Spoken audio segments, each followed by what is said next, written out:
अस्सलाम वालेकुम स्टूडेंट्स, उम्मीद है आप खैरियत से होंगे। शुरू करते हैं जी आज का लेक्चर माय अकाउंटिंग चैनल। मेरा नाम है Daniyal Shahid. Subject ACCA MA1 Kaplan text book का chapter number 3 classification of cost and cost behaviour से रिलेटेड फिक्स कॉस्ट का टॉपिक इस वीडियो का कंटेंट है। Video includes fix cost explanation with examples graphically explained.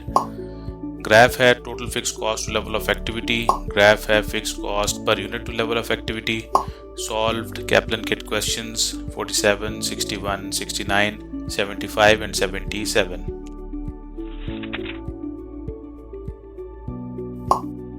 Dear students, ये slide मेरी last video behavioural classification of cost से ली गई है। अगर आपने वो वॉच नहीं की तो काइंडली वो वॉच जरूर करें। यहाँ पे स्लाइड को शो करने का मकसद ये है कि एक रिवीजन हो जाए कि there is always an activity behind a cost that generates cost. Relation of cost with activity का कंसेप्ट है, बेसिक आइडिया है कि हर कॉस्ट के बिहाइंड एक एक्टिविटी है and that activity is responsible to generate the cost.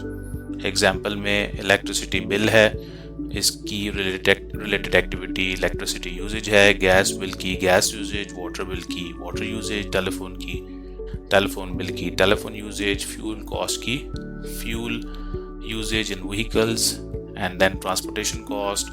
So related activities, use of transport service, restaurant bill, taking the meal at restaurants and traveling cost because we use airline services. तो ये idea basic है। जब हम behavioural classification of cost को समझते हैं तो उससे पहले हमें इस आइडिया का पता होना चाहिए कि there is always an activity behind cost that generates cost. Cost analysis by behaviour, criteria for behavioural classification of cost को डिस्कस करते हैं रिवीजन के तौर पे। द क्राइटेरिया इज के डेफिनेटली ये चीज़ हमें मालूम हो गई कि there is always an activity behind a cost, but criteria cost analysis का ये है, जब हम बिहेवियरल ग्राउंड पे कॉस्ट को एनालाइज करते हैं तो वो क्राइटेरिया ये है, बेसिक क्राइटेरिया कि जो कॉस्ट है वो अपने एक्टिविटी के साथ बिहेव कैसे करती है। जब एक्टिविटी वेरी करेगी तो क्या कॉस्ट भी वेरी करेगी, यानी कॉस्ट का रीज़न एक्टिविटी है। सो क्राइटेरिया ये है कि अगर एक्टिविटी वेरी करेगी तो क्या कॉस्ट भी वेरी करेगी। यानी लेट्स सपोज इलेक्ट्रिसिटी के बिल की एग्जांपल अपने जहन में रखें कि अगर हम इलेक्ट्रिसिटी की यूजेज जो कि एक्टिविटी है उसे इंक्रीज करते हैं तो क्या नतीजे के तौर पे इलेक्ट्रिसिटी की कॉस्ट भी इंक्रीज होगी। और अगर हम इलेक्ट्रिसिटी की यूजेज जो कि एक्टिविटी है उसको कम करते हैं तो क्या नतीजे के तौर पे इलेक्ट्रिसिटी की कॉस्ट, इलेक्ट्रिसिटी का बिल भी कम होगा। अगर yes, then it's variable cost. एक और केस है कि एक्टिविटी वेरी करने की वजह से कुछ कॉस्ट्स ऐसी हैं जो अनचेंज रहती हैं, जो वेरी नहीं करती। एग्जाम्पल उसकी रेंट है। तो रेंट ऑफ फैक्ट्री, अगर आपकी किसी बिजनेस में प्रोडक्शन एक्टिविटी होती है, कोई बिजनेस, मैन्युफैक्चरिंग बिजनेस किसी भी चीज़ की मैन्युफैक्चरिंग में एंगेज हो, वो manufacturing is the activity of that business. So अगर मैन्युफैक्चरिंग इंक्रीज होती है तो बहुत सारी कॉस्ट हैं, रॉ मटेरियल, लेबर, जो इंक्रीज होंगी, but rent of the factory will not be affected. अगर आप प्रोडक्शन इंक्रीज करते हैं तब भी फैक्ट्री रेंट उतना ही पे करना पड़ेगा जितना आपने कॉन्ट्रैक्ट किया हुआ है ओनर के साथ। और अगर प्रोडक्शन आप डिक्रीज करते हैं, इवन अगर आप बिल्कुल प्रोडक्शन नहीं करते, जीरो है, फिर भी आपका रेंट कम नहीं होगा, आपको उतना ही रेंट पे करना पड़ेगा। सो अगर ऐसी सिचुएशन है तो इस कॉस्ट को फिक्स्ड कॉस्ट बोलते हैं।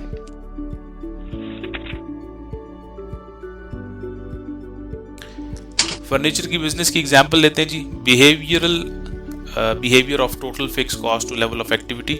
सो बिहेवियरल ग्राउंड्स के ऊपर जब हम एनालिसिस करते हैं तो हमारे पास दो बिहेवियर्स हैं, एक टोटल कॉस्ट को लेकर, एक पर यूनिट कॉस्ट को लेकर। सो जो फिक्स कॉस्ट है उसका टोटल जो बिहेवियर है, यानी behaviour of total cost to level of activity वो ये है कि वो अफेक्ट नहीं होता, वो चेंज नहीं होता। So fix cost are cost that are not affected in total by level of activity. For example rent जो हम पे करते हैं, एग्जाम्पल के तौर पे आप ले लें, एक फर्नीचर बिजनेस है, वो फैक्ट्री का $2,000 पर मंथ रेंट पे कर रहे हैं। तो अगर 2 यूनिट्स बनाएं या 200 यूनिट्स बनाएं या इवन अगर प्रोडक्शन बिल्कुल स्टॉप भी हो जाए, इवन देन उनको $2,000 पे करने पड़ेंगे। एग्जाम्पल देख लें जी, अगर एग्जाम्पल के तौर पे देख लेंगे जी, फर्नीचर का बिजनेस है, रेंट पे कर रहे हैं $2,000।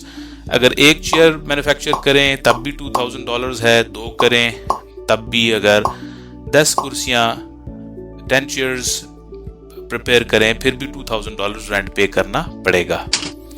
अब दूसरे बिहेवियर की तरफ आते हैं।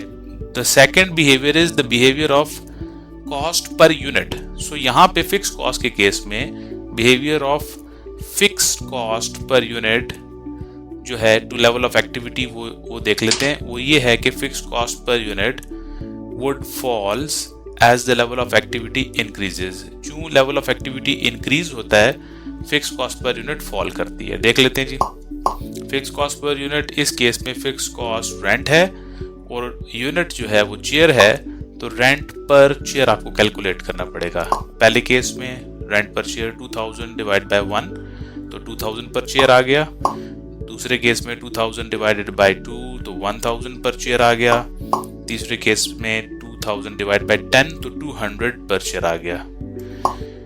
सो आपने देखा कि ये fix cost per unit decline किया है, फॉल किया है। जैसे लेवल ऑफ एक्टिविटी इंक्रीज हुई है from 1 to 2 chairs and 2 to 10 chairs, the fixed cost has been declined from 2000 to 1000 and then 200 per chair. So reason क्या है कि वो फिक्स कॉस्ट शेयर हो गई है। जितने नंबर ऑफ यूनिट्स आप ज्यादा बनाते हैं उतनी फिक्स कॉस्ट शेयर हो जाती है। जैसे सिंपल एग्जांपल है, आप लोग जो स्टूडेंट्स हॉस्टल में रहते हैं तो बाज़ स्टूडेंट्स एक रूम में रह रहे होते हैं, तो अगर रूम का रेंट 10,000 है और एक स्टूडेंट रिहाइश कर रहा है तो 10,000 पर रूम है। अगर 2 रहेंगे तो वो शेयर हो जाएगा दोनों के ऊपर, तो 5,000 हो जाएगा। 3 होंगे तो 3,300 शेयर हो जाएगा। अगर 4 रहेंगे तो 2,500। Same is the case over here in this example. So ये भी सेम एग्जाम्पल है कि the fix cost share as the level of activity increases. देखें जी, fix cost in total change नहीं हुआ। केस 1, 2, 3 अगर 1, 2 या 10 जितनी कुर्सियां भी बनाई हैं, रेंट टोटल में एक कांस्टेंट रहा है। जबकि fix cost per unit has been declined would fall as the level of activity increases. Fix cost per unit ने फॉल किया है 2000 से 1000 देन 200।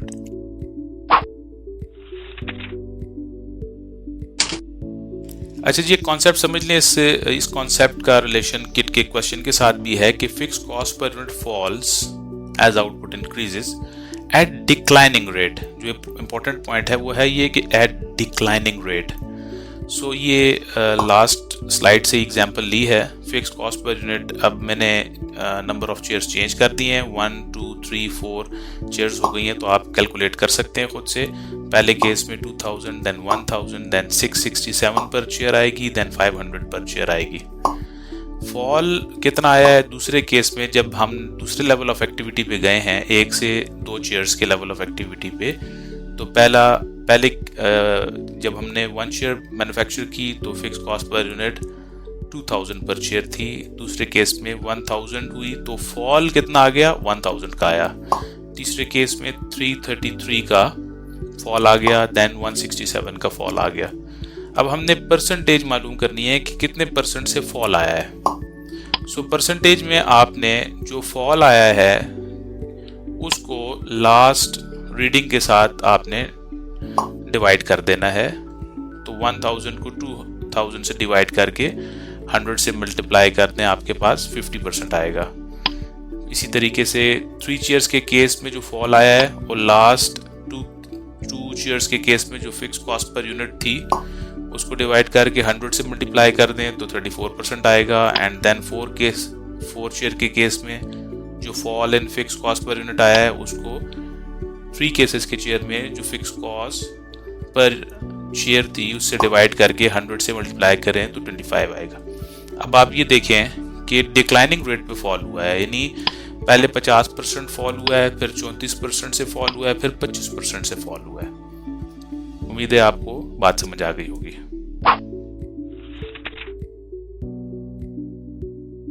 ग्राफ पे चलते हैं जी। Total fix cost to level of activity का ग्राफ है। अगेन वही एग्जांपल लिए हमने फर्नीचर बिजनेस की।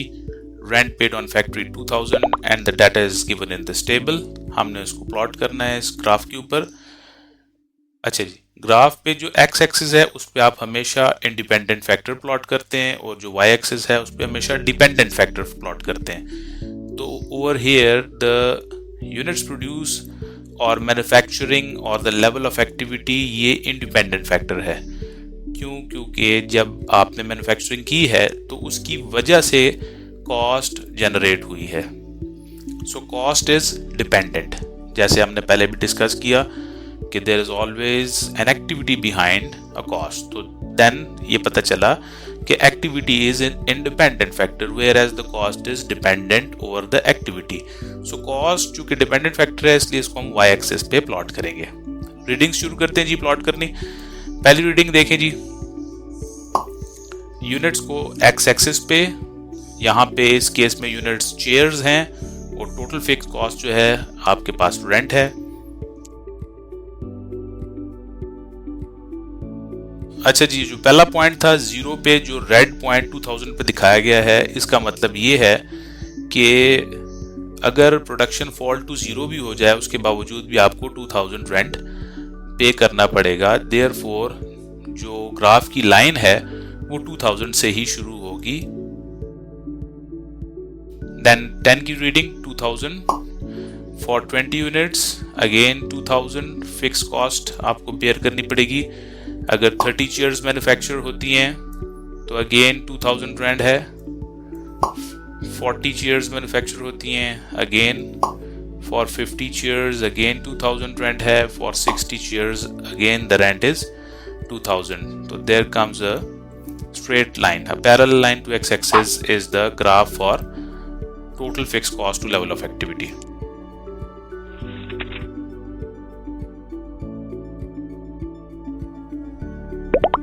अब आते हैं जी fix cost per unit to level of activity के ग्राफ पर, जिसको हमने प्लॉट करना है। अब इस केस में आपने फिक्स कॉस्ट पर यूनिट को, जो कि इस केस में रेंट पर चेयर है, उसको आपने प्लॉट करना है। डाटा में कैलकुलेशंस हुई हुई हैं, आप बेशक अपने कैलकुलेटर से इसको दोबारा कैलकुलेट कर सकते हैं। जो टोटल फिक्स कॉस्ट है 2000, उसको आप जो यूनिट्स प्रोड्यूस हैं 10, 20, 40 पे डिवाइड करके देख सकते हैं, आपके पास ये ऑब्जर्वेशंस आ जाएंगी। सो पहली रीडिंग लेते हैं जी। 10 यूनिट्स के ऊपर जो फिक्स कॉस्ट है वो $200 है per unit. For 20 chairs it's $100।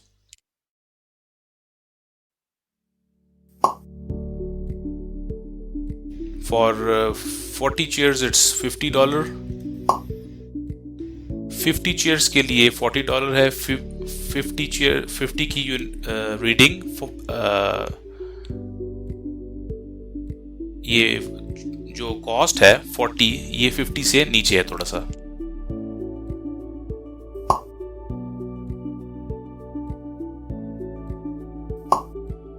और लास्ट जो है 100 यूनिट्स की रीडिंग 20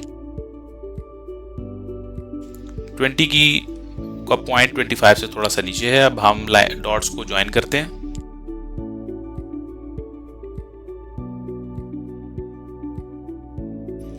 सो ये आपने देखा कि डिक्लाइनिंग ग्राफ है, that's for fix cost per unit.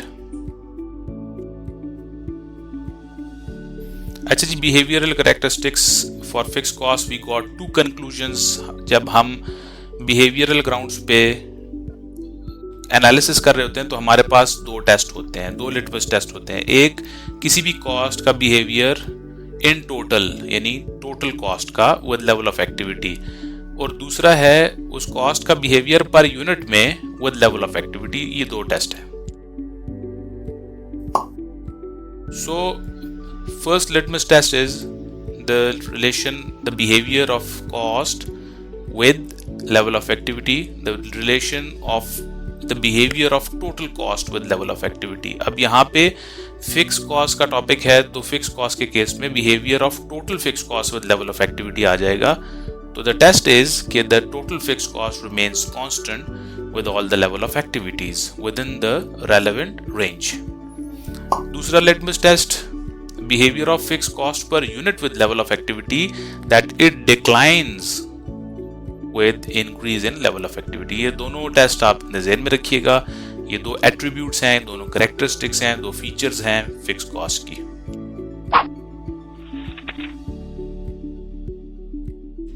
चलते हैं जी कैप्लन किट 2017 के क्वेश्चंस की तरफ. रेड मार्क क्वेश्चंस मेरी लास्ट वीडियोस में मैं करा चुका हूँ. अगर आपने देखना हो तो आप वीडियोस को वॉच जरूर करें. इस वीडियो में हम क्वेश्चन नंबर 47 रिलेटेड है.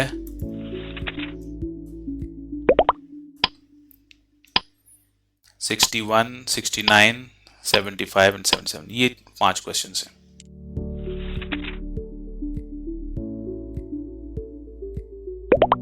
इस स्लाइड पे क्वेश्चन नंबर 47 और 61 है. क्वेश्चन नंबर 47 आपके सामने डिस्प्ले है. आप इसको थिंक ओवर करें. मैं 3 सेकंड के वक्फे से एक्सप्लेन करता हूं. उम्मीद है आपने सोच लिया होगा. ये आपसे कुछ ACCA की टेस्टिंग के अंदर इस तरह के क्वेश्चंस बहुत कॉमन होते हैं जो आपको नीचे मल्टीपल चॉइसेस दी होती हैं और कहा होता है इसमें से which of the following is not that, यानी जैसे इस केस में दिया हुआ है कि which of the cost listed below is not a fix cost. ये नेगेटिव क्वेश्चंस हैं, तो ये बहुत इंपॉर्टेंट होते हैं. Not a fix cost. अच्छा जी, एक्सप्लेन करते हैं जी. इंश्योरेंस, जब आप इंश्योरेंस की कोई पॉलिसी परचेज कर लेते हैं तो उसकी जो पेमेंट्स होती हैं वो क्वार्टरली पे करनी पड़ती हैं और क्वार्टरली फिक्स पेमेंट्स होती हैं. सो देयरफॉर ये फिक्स कॉस्ट है. बिजनेस रेट्स उन टैक्सेस को कहा जाता है जो फिक्स रेट्स होते हैं, फिक्स टैक्सेस होते हैं. और इसी तरीके से जो अमूमन प्रॉपर्टी टैक्सेस वगैरह ये बिजनेस के रेट्स हैं तो ये फिक्स होते हैं. डेप्रिसिएशन जो स्ट्रेट लाइन पे कैलकुलेटेड हो वो फिक्स है. Material use in production variable cost है, क्योंकि एक्टिविटी के बढ़ने की वजह से, प्रोडक्शन के बढ़ने की वजह से मटेरियल का यूजेज ज़्यादा होगा. सो मटेरियल जो डी पॉइंट है ये वेरिएबल है, बाकी तीनों फिक्स्ड हैं. तो नॉट की जहां बात आई तो फिर डी वाला पॉइंट ठीक होगा. This is suggested answer. आप क्वेश्चन नंबर 61 सोचें.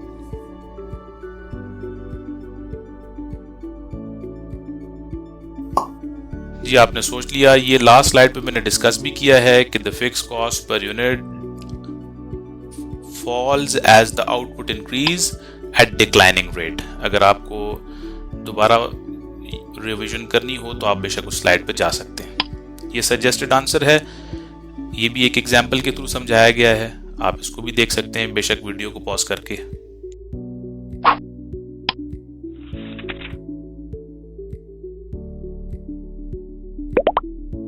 Question number 69, which one of the following statement is true. आप सोचें.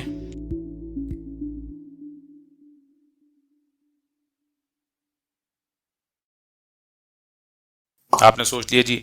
अच्छा जी, heating cost are variable cost because they differ according to the seasons of year.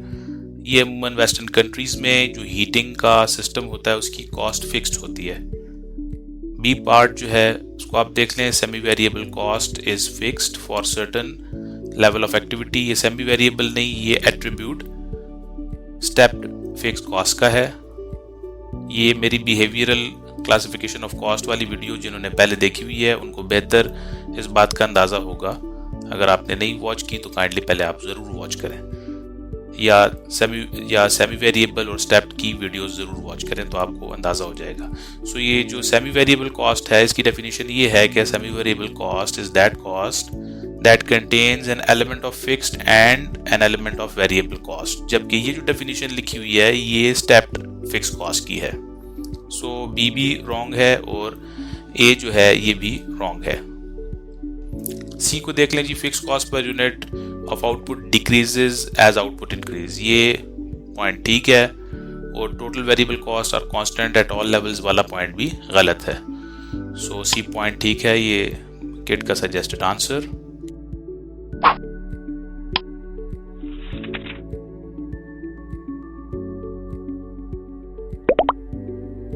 Question number 75 जी, आप सोचिएगा, मैं 3 second के वक्फे से शुरू करता हूं।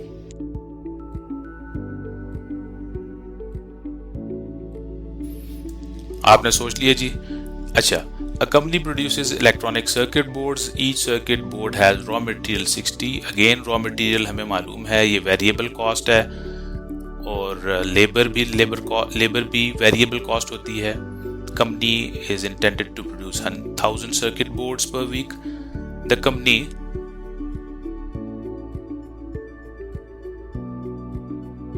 company must also pay the rent of factory। 20,000 rent है, रेट्स 4,000 है, और डायरेक्टर की सैलरी 24,000 है। सो ये 3 बहुत कॉमन एग्जाम्पल होती हैं जी, रेंट, सैलरीज और बिजनेस रेट्स। तो ये तीनों फिक्स कॉस्ट हैं। आप जब इसको ऐड करेंगे तो you will get 48,000 answer, suggested answer. Last question जी, आप इसको देखें, हमने लास्ट स्लाइड पे इसको डिस्कस किया भी है। ये अगर आपने वीडियो कंप्लीट शुरू से देखी है तो आपको मालूम होना चाहिए कि ये फिक्स कॉस्ट पर यूनिट का ग्राफ है। सो ये point number C is correct, suggested answer.